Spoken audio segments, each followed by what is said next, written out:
Super Radio DZWB Last Report! Hindi kagandang balita ito. Maaga-maaga ngayong Huwebes ng mga kapuso. May aksidente dyan sa may NLEX Balintawak. Meron yata namatay. Naku, si Alan Gatos po ang may flash report. Alan, ano nangyari? Ako'y nandito sa bahagi ng southbound ng North Luzon Expressway. Pagkalampas labang ng Torres Tugalyon Overpass. Patungo na to ng Balintawak. Kung saan isang Genesis bus ito. Wasak na wasak yung unahan nito. At bumangga sa pinaka-kanang tagiliran ng expressway.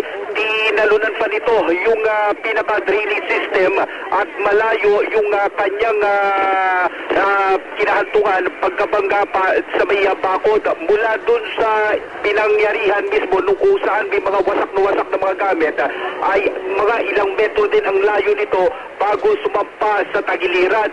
Tatlo yung inisyal na sinasabing patay dito sa aksidente nito kung saan marami ang sugatan sa mga oras nito, Mike. Mabilis ang takbo niyan, ibig sabihin? Mabilis. Katabi ko lamang walang ka-aksidente yung bus, yung Genesis bus. Siya lang mag-isa. May truck na nakabanggaan, Mike. Katabi ko lamang itong Ano ito? Binangga nung bus yung truck o binangga siya nung truck sa likod? Paano nangyari yan? Parang lumalabas, binangga ng truck, binangga ng bus yung truck. Ay, yung truck ang mabilis. Mabilis, oo. Katabi ko lamang yung isa sa mga sakay nitong bus. Sakay ho kayo nitong bus na to, no? Paano ba nangyari kanina? Nararamdaman nyo? Opo, kasi palundag-lundag po siya eh. Palundag-lundag, tapos bigla na lang po kami nabangga po. Sino yung palundag-lundag? Hindi naman po mabilis. Paano palundag-lundag? Nagpapreno-preno? Opo, preno-preno po siya. Oo. Tapos bigla na lang po kami napunta dyan sa sulok. Oo. Tapos yung wala na, sira na po yung upuan namin na sup-sup na kami lahat sa harapan. May mga naipit po ba kanina na nakita nyo? Opo, nangaipit talaga po silang lahat. May nasup-sup talaga sa harapan. Nasup-sup sa harapan po? Opo. Kayo ho, may mga sugat pa ho kayo. Ba't hindi ho kayo nagpatakbo sa ospital? Okay na po, hindi naman po gano'n po ito eh. Alan, Mike, lilinawin ko lang yung eksakto lugar kung saan nangyari yan. Ano yan? Nasa loob na yan ng NLEX? Nasa loob pa to ng NLEX, Mike. Ano bang direksyon ng NLEX? Yung papalabas? Yung papalabas papuntang Balintawak? O yung papasok patungo norte? Ano? Papunta na ng Balintawak. Kung galing ka ng norte, papunta na to ng Balintawak area. Lampas na yan ng toll gate? Lampas na to ng Bukawi toll gate. Nasa may Bukawi toll gate? Oo, lampas na to ng Bukawi toll gate. Pagitan ito ng Bukawi. Pagitan to ng Bukawi at Valenzuela. Alan? Bahagi ito ng Valenzuela, Mike. Valenzuela na ito? Oo, Yung Valenzuela exit? Valenzuela. Pabalintawak. Walang Valenzuela exit, Mike. Walang Valenzuela exit. I'm sorry. Bahagi lang ng Valenzuela itong expressway na to. Bago dumating nung Balintawak papalabas ng yes, oo, tama, oo. Palabas na ng Balintawak, Kamatsili area. Ngayon lang... Kamatsili na yan? Malapit na sa Kamatsili to. Ano yan? Bago dumating nung Mindanao Avenue exit o lampas na ng Mindanao Avenue exit? Lampas na. Lampas na ng Mindanao Avenue, patungong direksyon ng EDSA? Patungo ng direksyon ng EDSA. Yun yung direksyon na to, Mike. At sa mga oras na to, nagtutulog pa rin din ng napakabigat na dali ng trapiko. Itong mga... Ako, dyan pa naman ang kapal na mga sasakyan pag ganitong oras ng umaga, yung mga paluwas ng Metro Manila, Alan. Ay, nako, sinabi mo pa, Mike, dahil sa talagang halos usad pagong ngayon, itong mga sasakyan dito sa bahagi ng North Luzon Expressway, dahil na rin sa aksidente, sakop pa ng ilang mga sasakyan mula sa NLEX, itong ilang linya. May bilang na ba tayo kung ilan ang patay at ilan ang sugatan dyan? Yung patay, ang sabi ng pulis na narito ngayon, tatlo yung patay, kasama yung konduktor nitong bus ng Genesis. At sa ngayon nga, inaalam pa natin yung mga pangalan dahil yung iba dinala na sa pinakamalapit na ospital, malapit lamang. Yung sinasabi mong truck na kabungguan ng Genesis bus na yan? Wala na rito, Mike, natanggal na.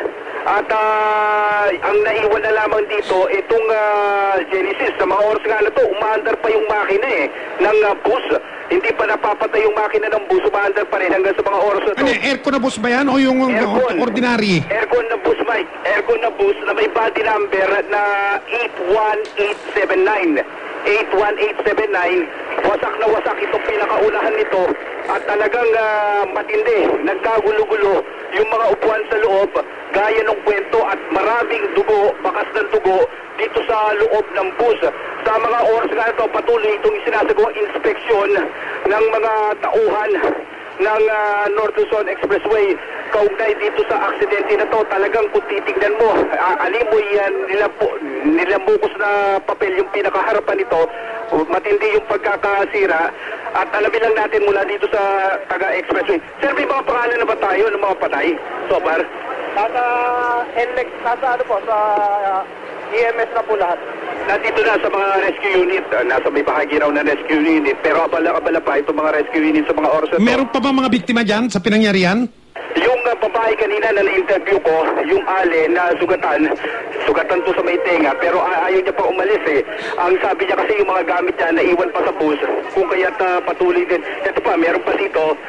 Hindi rin kayo nagpadala sa ospital ba, no? Ano lang sa akin, galip lang sa bubong. Wala na kayong ibang nararamdaman ba? Wala na. Yung mga yung grabe, inalis na eh. Okay, so sa ngayon ba, ito yung sitwasyon, patuloy pa rin nagdudulot ng trapiko, 3 yung patay, maraming sugatan dito sa aksidente sa pagitan ng bus at truck sa North Luzon Expressway. Ang Kapuso, Alan Gatos ng GMA Super Radio, Super DCWB. Radio, DZWB, Last Report! Alas 6:19, nasa linya natin ang telepono si Ginoong Ariel Salita, ang Traffic Control Supervisor ng North Luzon Expressway. Mr. Salita, hindi po kaganda ang umaga. Si Mike Enriquez po ito. Yes sir, magandang umaga po sa inyo Sir Mike at saka tagapakinig po ng channel. Ano na po ang bilang ninyo ng kung ilan ang namatay at ilan na nasugatan dun sa aksidente ng Genesis bus?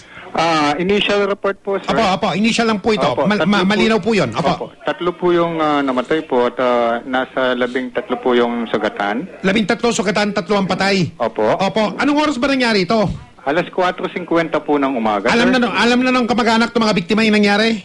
Sa kasalukuyan po, wala pa po at hinihingi po namin yung mga contact numbers po ng mga, o kinukuha po yung contact numbers po ng mga involved. Opo, ano po kalagayan ng 13 na nakaligtas, Mr. Salita? Sa ngayon po, wala pa pong update po yung ambulansya po namin na pumunta po sa ospital. Opo, ano ba talaga nangyari dyan? Initial report po, sabi po ng mga naka-witness o pasahero po ng Genesis Bus, binangga po nila yung isang 16-wheeler na drop side po at ang initial po na report po, nakatulog po yung driver. Driver nung? Genesis Bus. Nakatulog yung driver ng Genesis? Yung po ang sabi po ng pasahero, pero po hindi po confirm po to. Yung Genesis ang bumunggo dun sa truck? Opo. Ganon. Opo. Ito po yung report po ng mga pasahero, pero hindi pa po Opo, confirm. nasaan yung driver ng bus? Ang mukhang ito po yung kasama sa fatality, sir. Oh, kasama siya dun sa mga nasawi? Opo. Ay, malungkot. Sige po, Mr. Salita, maraming pong salamat sa impormasyon na yan at sige po, good luck na lang po dyan sa Salamat naman sa inyo. Magandang umaga po, Sir magandang Mike. umaga po. Sige ang Ariel Salita po, ang Traffic Control Supervisor ng North Luzon Expressway. Kumpirmado, 3 po ang patay sa ngayon, 13 ang sugatan doon sa pagbunggo ng isang Genesis bus sa isang truck dyan po sa may bukana ng North Luzon Expressway and Lex, mga kapuso. Ito ang sama-sama nating pagiging ito ang sama-sama nating pagiging saksi sa Double B. Ang ating pong oras, alas 6:21 na po. Double B sa News TV.